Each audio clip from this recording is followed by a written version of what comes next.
Assalamualaikum warahmatullahi wabarakatuh. Kami dari kelompok 3, 12 IPA 3. Kami akan membawakan materi penerbangan pesawat N250 atau disebut juga Gatot Kaca. Anggotanya yang pertama ada saya sendiri, Ananda Aura Sakila. Yang kedua Baik Nabila Surya Chandra. Yang ketiga Jasmine Zafira.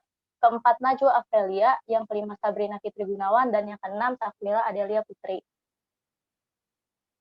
Lanjut. Yang pertama latar belakang.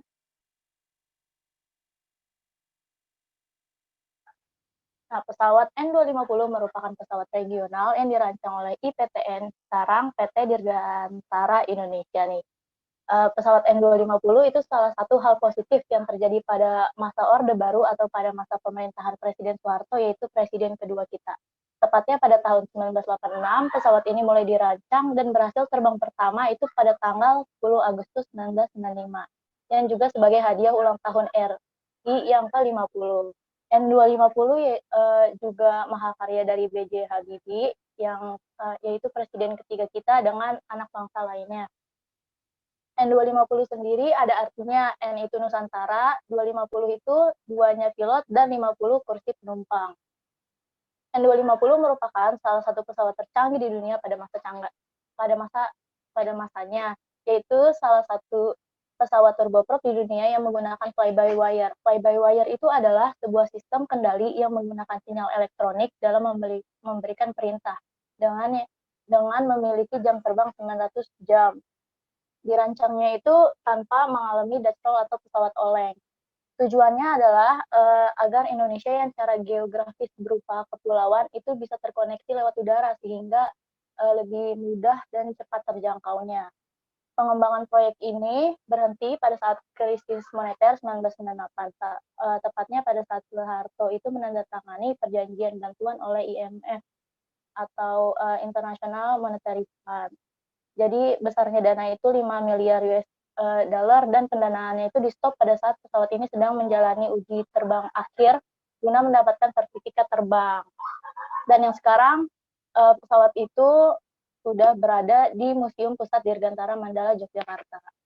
Selanjutnya ada jalan peristiwa yang akan dibacakan oleh Sabrina dan juga Jasmine. Jadi jalan peristiwa pesawat N250 Gatot Kaca. Nah, pesawat N250 ini mulai dirancang pada tahun 1996. Nah, sosok penting di balik pembuatan pesawat N250 Gatot Kaca adalah B.J. Habibie yang saat itu menjabat sebagai Menristek atau Kepala Industri Pesawat Terbang Nusantara (IPTN). Nah, Andi Alis Jahbana, mantan Direktur Teknologi dan Pengembangan PT Dirgantara Indonesia, yang merupakan teman satu tim B.J. Habibie untuk membangun N250. Beliau mengatakan bahwa B.J. Habibie adalah pemimpin dalam tim tersebut yang turun langsung dalam pembuatan N250. PLT Sekretaris Perusahaan PT Dirgantara Indonesia, Irlan Budiman, mengatakan awalnya pesawat itu diproduksi sebanyak 4 pesawat prototipe aircraft PA, yaitu PA1, PA2, PA3, dan PA4.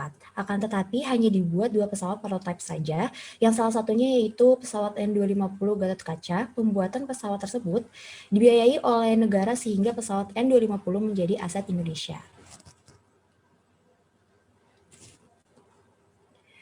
Nah, pesawat N250 merupakan pesawat turboprop yang menggunakan teknologi mutakhir antara lain fly-by-wire system, full glass cockpit with engine instrument and crew alerting system atau EICAS.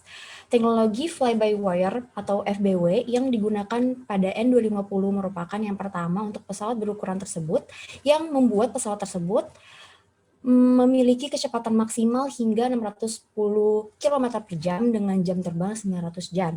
Nah, selain itu, ketinggian operasi mencapai 25.000 kaki atau 7.620 meter dengan daya jelajah 1.480 km. Nah, pesawat rancangan B.J. Habibie dengan nomor registrasi PKXNG itu terbang perdana pada 10 Agustus 1995 di Bandara Hussein Sastranegara, Bandung. Ribuan orang menyaksikan langsung penerbangan perdana pesawat pertama buatan anak bangsa tersebut. Lepas landasnya N250 juga disiarkan langsung oleh TVRI. Gemuruh takbir, sorak-sorai kebanggaan, dan tepuk tangan menggema ketika pesawat N250 yang dipiloti oleh Erwin Danuwinata itu berhasil lepas landas.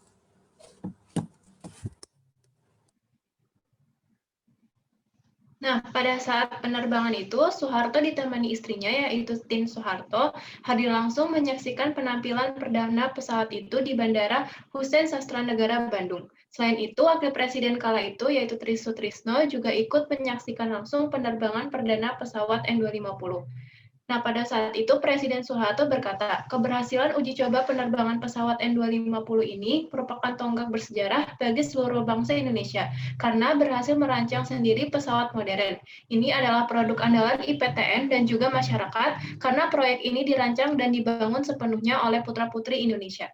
Nah, 3 tahun setelah terbang perdana itu, tepatnya tahun 1998, proyek N250 dihentikan. Irland menjelaskan proyek N250 berhenti ketika Indonesia menandatangani kerjasama dengan IMF. Saat itu, salah satu klausul kerjasama Indonesia dengan IMF adalah menghentikan proyek pengembangan B250. Pembuatan prototipe pesawat N250 selanjutnya kandas karena krisis moneter tahun 1998.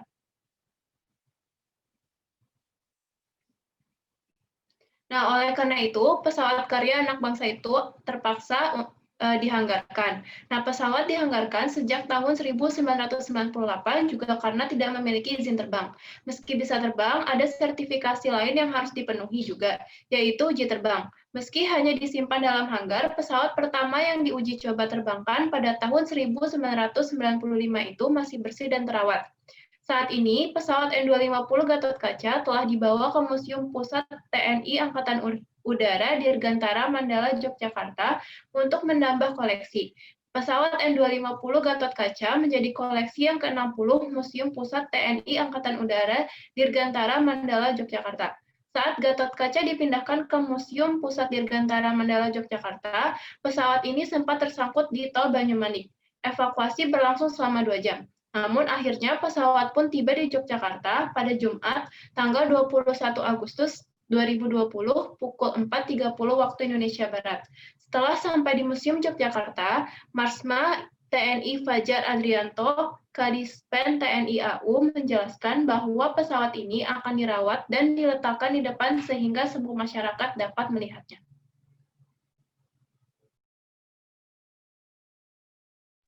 Selanjutnya, bagaimana sih respon pemerintah akan hal ini? Dan respon pemerintah akan dibacakan oleh staf Philadelphia Putri dan juga Baik Nabila. Nah, selanjutnya adalah respon pemerintah yang akan kita bagi menjadi 3 fase. Nah, yang pertama itu fase sebelum Habibie memulai N250. Jauh sebelum Habibie mulai mengerjakan N250, tawaran pertama pada Habibie untuk memajukan industri dirgantara justru datang dari Filipina. Kala itu, Presiden Filipina Ferdinand Marcos kepincut dengan kejeniusan Habibie. Dalam pertemuan tersebut, Marcos menawarkan untuk pindah ke Manila dan berjanji akan menyanggupi seluruh fasilitas yang diinginkan oleh Habibie, termasuk memberi ruang bagi Habibie untuk membantu Indonesia dari Manila. Namun permintaan itu ditolak. Mendengar cerita Marcos, Soeharto tentu tak mau kecolongan. Ia langsung mengutus Direktur Utama Pertamina, Ibnu Sutowo, untuk menemui Habibie di Jerman. Ibnu Sutowo kemudian meminta Habibie untuk segera ke Jakarta. Orang ini harus pulang, segera angkat Dr. Habibie sebagai penasihat Direktur Utama Pertamina, kata dia kepada asistennya, Dr. Erik Sanger. Sejatinya, sebelum Ibnu Sutowo, Soeharto sendiri pernah meminta Habibie untuk pulang pada 1970, sewaktu-waktu negara membutuhkan keahliannya. Namun Habibie baru pulang ke tanah air pada Maret 1974. Fase yang kedua yaitu setelah N250 telah berhasil diterbangkan. Banyak juga di antaranya yang terharu dan meneteskan air mata, tak terkecuali Presiden Soeharto dan Ibu Tien Soeharto, serta Wapres Tri Sutrisno dan Ibu Tuti Tri Sutrisno. Beberapa kali terlihat Presiden mengusap wajahnya dengan sapu tangan putih. Bahkan Ibu Tien secara spontan memeluk dan menjabat tangan memberikan selamat kepada B.J. Habibie, seraya menahan haru yang bercampur bangga, tutup makmur. Soeharto seketika langsung memeluk Habibie yang berada di sampingnya, lantaran tak kuasa menahan kebahagiaannya. Suasana bahagia, bangga, dan haru menyelimuti banyak teknisi, insinyur, dan ratusan pasang mata. Pendaratan mulus N250 di Bandar Udara Hussein Sastranegara, Bandung, setelah melakukan penerbangan selama 56 menit.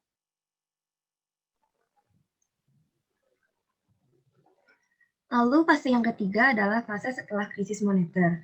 Cerita manis pesawat N250 ini harus terhenti saat Indonesia diterpa krisis moneter pada tahun 1998. Proyek pesawat N250 di-stop oleh pemerintah akibat krisis ekonomi tersebut. Penutupan proyek IPTN juga dilakukan pemerintah atas saran IMF saat itu. Artinya, pemerintah tidak lagi membantu IPTN menyelesaikan turboprop N250. Padahal pesawat itu sedang dalam proses akhir uji terbang untuk mendapatkan sertifikasi layak terbang nasional dan internasional dari Federation Aviation Agency Amerika dan sertifikasi layak terbang dari Joint Airworthiness Agency Eropa, kata Habibie yang tangannya dan mulutnya bergetar saat menceritakan hal itu. Yang terakhir adalah dampak-dampaknya. Apa aja sih dampak dari pembuatan pesawat N250 ini? Nah, dampak ini akan dibacakan oleh Najwa Afelia Putri.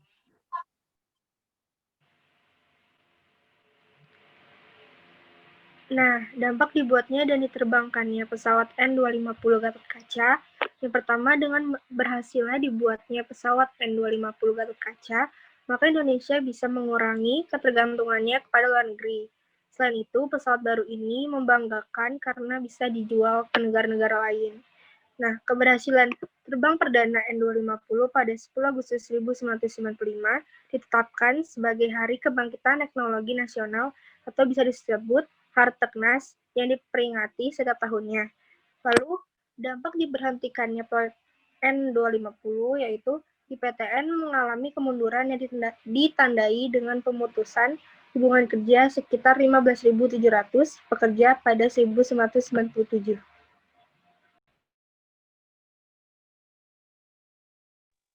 Sekian presentasi dari kami, kurang lebihnya mohon maaf. Wassalamualaikum warahmatullahi wabarakatuh.